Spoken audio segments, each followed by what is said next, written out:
नमस्कार, मी धनंजय सानप द ॲग्रोवन शोमध्ये तुमचं स्वागत.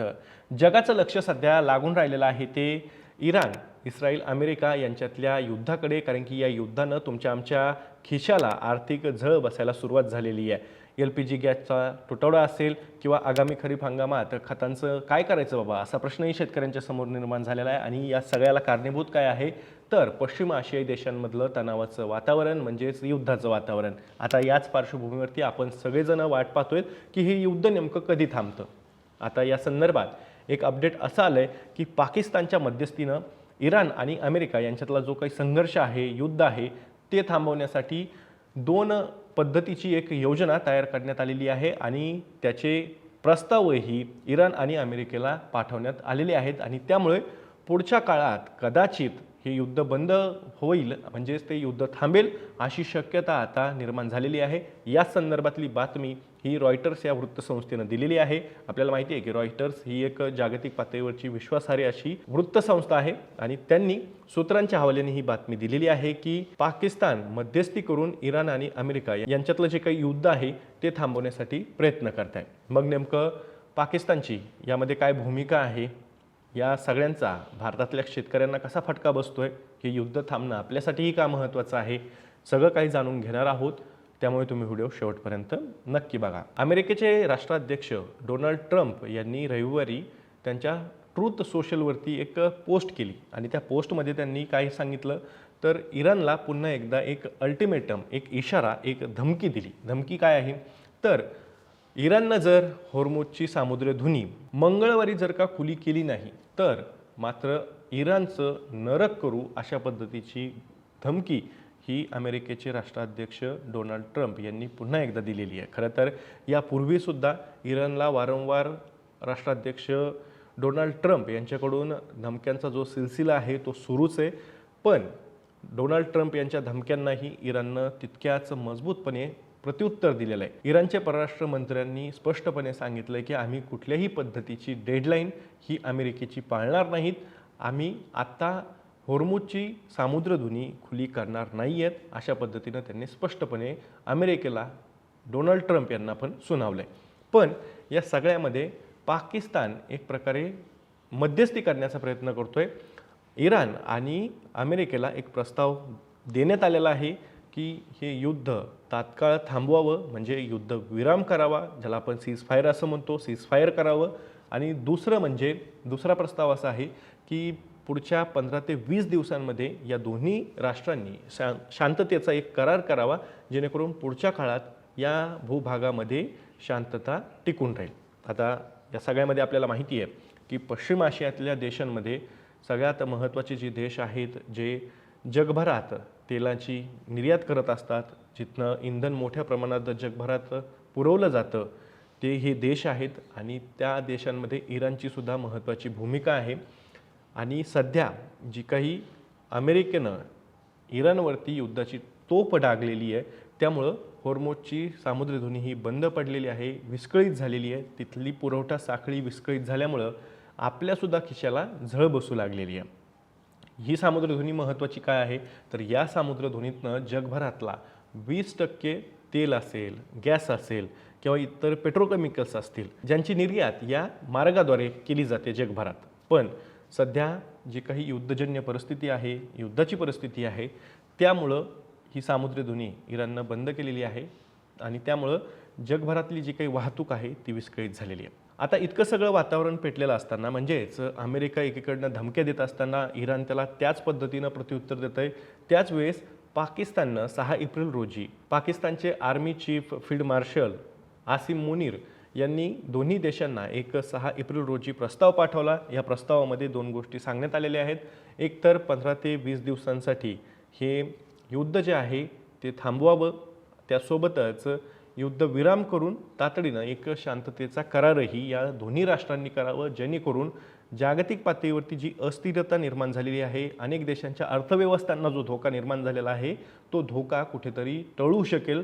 यासाठी पाकिस्तानच्या माध्यमातून प्रस्तावाची चर्चा घडून आणली जाते. अर्थात यासाठी आसिम मुनीर यांनी अमेरिकेचे उपराष्ट्रपती JD व्हान्स आणि विशेष दूत स्टीव्ह विटकॉफ, त्यासोबतच इराणचे परराष्ट्र मंत्री अब्बास आर्कची यांच्यासोबत काल रात्रीपासून संपर्क साधलेला आहे आणि त्यामुळं सातत्यानं त्यांच्यामध्ये चर्चा होतीये, संपर्क साधला जातोय आणि त्यातनं एक तोडगा निघेल अशा पद्धतीची आशासुद्धा व्यक्त केली जाते. परंतु या संदर्भात रॉयटर्सनंच दोन्ही देशातल्या नेत्यांशी, सूत्रांशी बोलण्याचा प्रयत्न केला. त्याच्यावरती मात्र रॉयटर्सनं असं सांगितलं की दोन्ही देशाकडनं या प्रस्तावाबाबत काहीही सांगण्यात आलेलं नाही आहे, म्हणजेच हा प्रस्ताव अजून स्वीकारण्यात आलेला नाही आहे, परंतु असा प्रस्ताव हा दोन्ही राष्ट्रांना देण्यात आलेला आहे एवढं मात्र खरं आहे असंही रॉयटर्सनं त्या बातमीमध्ये सांगितलेलं आहे. एकीकडे प्रस्तावाची चर्चा सुरू असताना दुसरीकडे मात्र दोन्ही राष्ट्रांमध्ये सोमवारी सुद्धा हल्ले ही सुरूच होते. अमेरिका इराणवरती हल्ला करत होतं, दुसरीकडे इराण त्याला प्रत्युत्तर देत होतं.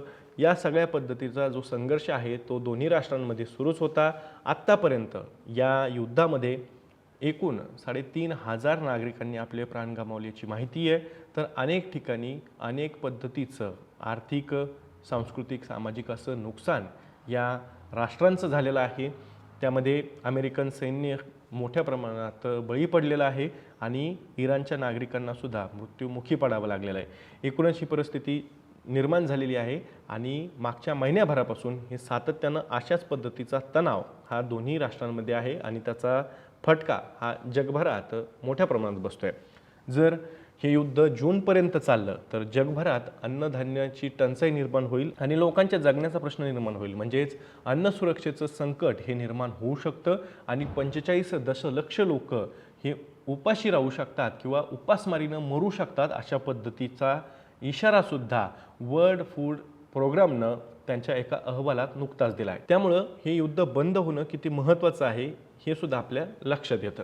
आता या सगळ्यांचा भारतीय शेतकऱ्यांना नेमका कसा फटका बसतो म्हणजे या तणावाचा, तर तेही समजून घेऊया. आपण द्रव आणि वायू रूपात जे काही इंधन आयात करतो त्यामध्ये कतारचा टक्का हा जवळपास 43% आहे. ओमानमधून 5% आपण आयात करतो. त्यासोबतच संयुक्त अरब अमिरातीमधून 11% द्रव आणि वायुरूप इंधनाची आयात ही आपण करतो. 2024ची ही आकडेवारी आहे.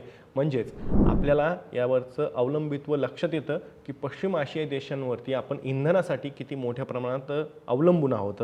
आता या देशांमध्ये ज्यावेळेस अस्थिरता निर्माण होते त्यावेळेस त्याचा परिणाम काय होतो, तर ह्या इंधनाचा जो काही पुरवठा आहे तो विस्कळीत होतो. त्याच्यामुळे आपल्याकडे इंधनाचे दर वाढण्याची किंवा त्याची टंचाई निर्माण होण्याची शक्यता सुद्धा मोठ्या प्रमाणावरती निर्माण होते आणि त्यामुळेच आपल्याला इंधनाच्या दृष्टीनं सुद्धा हे युद्ध लवकरात लवकर थांबणं गरजेचं आहे. आता शेतकऱ्यांचं सध्या रब्बी हंगामातली जी काही पिकं आहेत त्याची एक तर हार्वेस्टिंग सुरू आहे. त्यासोबतच हार्वेस्टिंग झाल्यानंतर मशागत शेतीची खरीपच्या पार्श्वभूमीवरती करावी लागणार आहे. त्यासाठी सुद्धा आपल्याला इंधनाची मोठ्या प्रमाणात गरज असते. डिझेल असेल, पेट्रोल असेल, त्याची गरज असते. त्यामुळं जर हे युद्ध पुढच्या काळात सुद्धा असं सुरू राहिलं तर खरीप हंगामात जे काही आपल्याला आंतरमशागतीची कामं करायची आहेत, त्यासोबतच काढणीची कामं करायची आहेत, तर त्यावेळेस तर परिस्थिती आणखीन दाहक होईल आणि त्याचा फटका आपल्याला सुद्धा बसणार शेतकऱ्यांना. त्यामुळं हे युद्ध आपल्याला इंधनाच्या दृष्टीने सुद्धा लवकरात लवकर थांबणं महत्त्वाचं आहे. दुसरं म्हणजे खतांच्या बाबतीतलं. आपण यापूर्वीसुद्धा पश्चिम आशियामधनं आपण किती मोठ्या प्रमाणात खत आयात करतो याचा आढावा हा घेतलेला होता. आता केंद्र सरकार भलेही आत्ता म्हणतं आहे की देशामध्ये खरीप हंगामासाठी पुरेसा साठा आहे. गेल्या वर्षी मोठ्या प्रमाणात खतांचा साठा नव्हता, परंतु यंदा मात्र साठा आहे. गेल्या वर्षी 147 लाख टन खतांचा साठा देशामध्ये होता. यंदा मात्र 180 लाख टनांचा खतांचा साठा आत्ताच आहे असं केंद्र सरकारचा दावा आहे. पण जर का आपण एकूण आकडेवारी बघितली तर खरीप हंगामासाठी 390 लाख टनांच्या खताची भारताला गरज असते. त्यामुळं त्या तुलनेत खतांचा साठा हा सध्या तरी कमी आहे आणि पुढच्या काळात जर हे युद्ध थांबलं नाही तर हा खतांचा साठासुद्धा, त्याचा पुरवठा विस्कळीत होण्याची शक्यतासुद्धा मोठ्या प्रमाणात. आता आपण जर का पश्चिम आशियाई देशांमध्ये बघितलं तर सौदी अरेबियामधनं 18% खतांची आयात आपण करतो. त्यानंतर संयुक्त अरब अमिरातीचा 3%, कतारचा 3%, बहरीनचा 1% वाटा आहे आपल्या खतांच्या आयातीमध्ये. म्हणजे या देशांमधनं आपण खत घेऊन येतो आणि उर्वरित जे खतं आणतो आपण ते रशियामधून 21% खतांचा आपण जो साठा आहे तो या देशांमधनं घेऊन येत असतो आणि उर्वरित जगातील देशांचा 43% वाटा आहे आपल्या खतांमध्ये. म्हणजेच या सगळ्या देशांमधून खतं आपल्याकडे आयात केली जातात.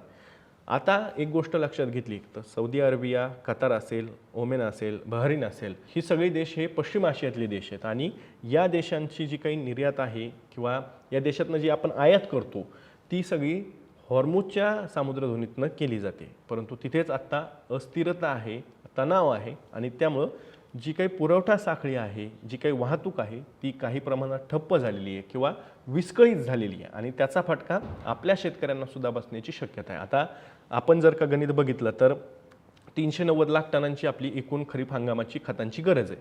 आत्ता आपल्याकडे 180 लाख टनांचा खतांचा साठा आहे. पण हे युद्ध जर का पुढच्या काळात सुद्धा असंच ताणलं गेलं किंवा संघर्ष सुरूच राहिला आणि हॉर्मुजची सामुद्रधुनी जर का तिथली वाहतूक ठप्पच राहिली तर मात्र शेतकऱ्यांना खतांचा तुटवडा निर्माण होऊन खरीप हंगामात नेमकं काय करायचं असा प्रश्न सुद्धा निर्माण होऊ शकतो. आणि त्यातनं काय होऊ शकतं तर देशामध्ये तांदूळ असेल, गहू असेल, ही प्रमुख पिकं आहेत, अन्नधान्य पिकं, या पिकांची लागवड सुद्धा घटू शकते. कारण की खतच नसतील तर मग या पिकांचं उत्पादन कसं घ्यायचं असा प्रश्न सुद्धा शेतकऱ्यांच्या समोर उपस्थित होणार आहे. आणि त्यामुळेच हे युद्ध एकूणच शेतकऱ्यांना कोणती पिकं घ्यायची, कधी घ्यायची याच्यावरती सुद्धा प्रभाव टाकणारं हे युद्ध ठरतंय आणि त्यामुळेच हे युद्ध लवकरात लवकर थांबणं भारताच्या दृष्टीनं सुद्धा महत्त्वाचं आहे. आता हे अपडेट या युद्धाबद्दलचे प्रत्येक वेळेस बदलत आहेत.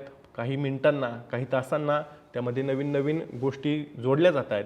आत्ता हा व्हिडिओ आपण ज्यावेळेस रेकॉर्ड करतोय त्यावेळेसचं हे अपडेट आहे की पाकिस्तानच्या मध्यस्थीनं दोन्ही देशांना प्रस्ताव हे युद्ध थांबवण्यासाठी देण्यात आलेले आहेत आणि त्यामध्ये युद्धविराम हा तातडीनं करावा, त्यासोबतच पुढच्या 15 ते 20 दिवसांमध्ये दोन्ही देशांनी शांततेचा करार करावा अशा पद्धतीचे प्रस्ताव हे देण्यात आलेले आहेत.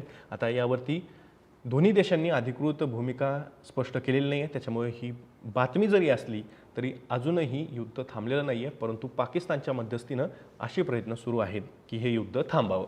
मी या माहितीसोबत तुर्तास इथेच थांबतोय. तुम्हाला या माहितीबद्दल काय वाटतंय, तुमची प्रतिक्रिया काय आहे कमेंटमध्ये नक्की सांगा. मी या माहितीसोबत तुर्तास इथेच थांबतोय. मी दररोज संध्याकाळी 6 वाजता ॲग्रोवनच्या यूट्यूब चॅनलवर शेती आणि शेतकऱ्यांच्या हिताचे मुद्दे घेऊन असतो. त्यामुळे तुम्ही अजूनही ॲग्रोवनच्या यूट्यूब चॅनलला सबस्क्राईब केलं नसेल तर लगेच सबस्क्राईब करा. व्हिडिओ जास्तीत जास्त शेतकऱ्यांपर्यंत पाठवण्यासाठी व्हिडिओला लाईक आणि शेअर नक्की करा. आपण पुन्हा भेटू. तोवर तुम्ही तुमची आणि तुमच्या जवळच्या माणसांची काळजी घ्या.